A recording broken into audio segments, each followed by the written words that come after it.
Bonjour, c'est Sandre, j'espère que vous allez bien. Aujourd'hui, j'aimerais vous présenter un tarot complètement décalé et atypique qui est issu d'un manga qui s'appelle Les Aventures étranges de Jojo. Et ce manga a été créé en 86 au Japon et a débarqué en France en 2002. C'est l'histoire d'une famille sur plusieurs générations avec des intrigues différentes pour chaque partie. Il y en a 8 et dans ces parties-là, il y a la troisième, donc la partie 3 qui nous intéresse puisque c'est de cette partie que le tarot est issu. Donc dans cette partie 3, pour faire très court, l'histoire, c'est l'histoire de Jotaro, qui est petit-fils de Joseph et qui découvre qu'il est possédé par un stand. Et c'est là que ça devient très intéressant parce que qu'est-ce que c'est un stand? C'est un double psychique qui correspond à une représentation de la manifestation de l'esprit combatif d'un individu.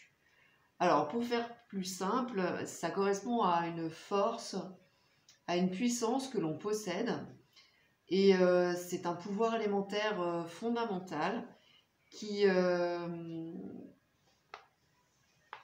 capable de détruire ou de construire selon l'utilisation que l'on va en faire. Donc il y a une dimension spirituelle qui je trouve est très très intéressante. Et ce tarot est issu donc de cette partie 3 avec cette histoire, en tout cas pour ce début d'histoire.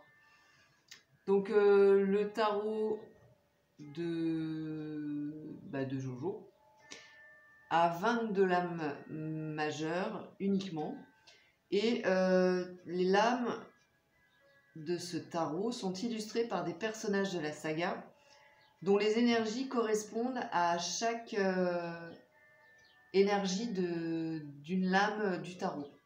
Donc on est dans un tarot de type Rider-Waite avec la force en 8 et la justice en 11. Alors je vais vous parler d'abord de la qualité des cartes. Donc voici le dos qui est plutôt sympa. Elles sont plutôt petites hein, pour des cartes de tarot. Plutôt souples aussi, mais de bonne facture, elles tiennent bien. Alors ça c'est la carte que je préfère, la carte du chariot. Donc c'est une bande dessinée, hein. On est dans du manga, donc vous voyez le style. Elles sont mates au niveau du vernis, elles se mélangent très très bien et elles s'étalent très bien.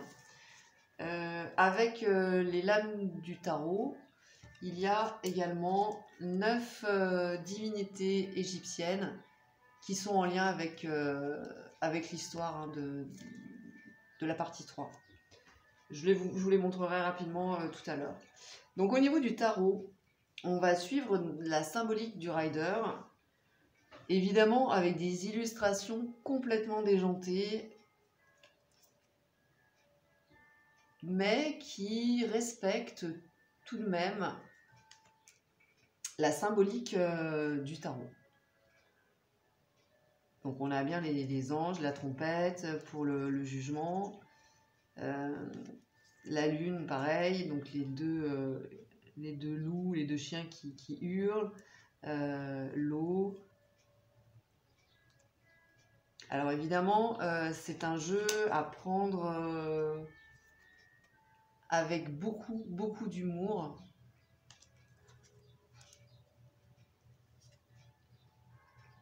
Donc la force, hein, avec le lion, la force et la puissance maîtrisée. Les couleurs sont vives. On est dans de la bande dessinée, hein, donc c'est joyeux au niveau des couleurs. Il y a beaucoup d'humour. C'est un jeu qui va aller chercher notre âme d'enfant Moi, je l'utilise dans des situations un peu trop lourdes. Et c'est à ce moment-là que je souhaite plutôt quelque chose de léger. Donc ça permet une prise de distance par rapport à certaines situations. Et ça permet aussi de dédramatiser.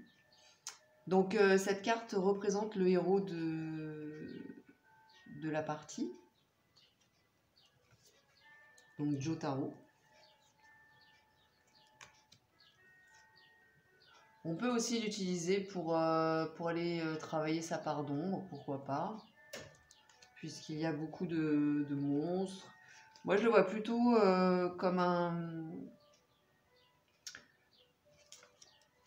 un jeu qui va réveiller notre enfant intérieur et voir plutôt même particulièrement l'enfant libre, pour ceux qui connaissent l'analyse transactionnelle.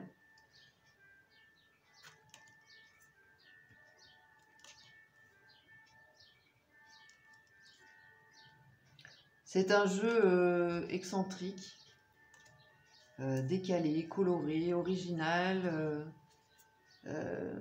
rigolo, insolite aussi, enfin loufoque, singulier. Enfin, je trouve que c'est un tarot de toute façon, quoi qu'il en soit, et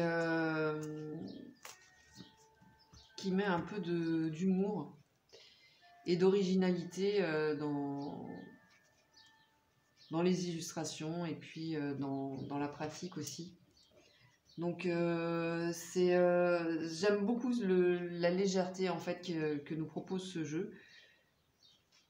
Je vous montre rapidement les cartes donc des divinités que moi personnellement je les ai jamais utilisées, mais bon, ça peut être un complément d'information pour des tirages, pourquoi pas.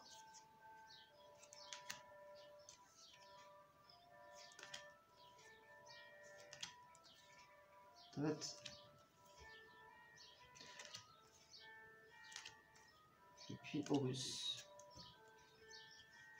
Voilà pour ce jeu très sympa, très rigolo, très original.